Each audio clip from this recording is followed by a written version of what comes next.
No niin, tässä tää meidän roskalava on ja se on taas täynnä kahvia ja tuommoista jätesäkkiä. Niin näkyy meidän roskia.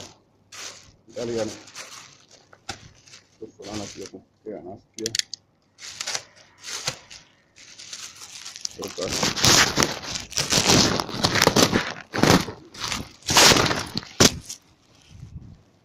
Ruokajätettä. Ei kuulu rakennusjätteisiin.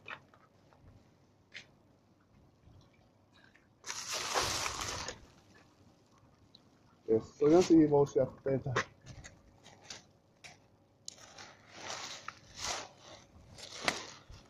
Täällä on näitä tämmösiä. Nää on siivoojia heittänyt paskaa meidän lavalle.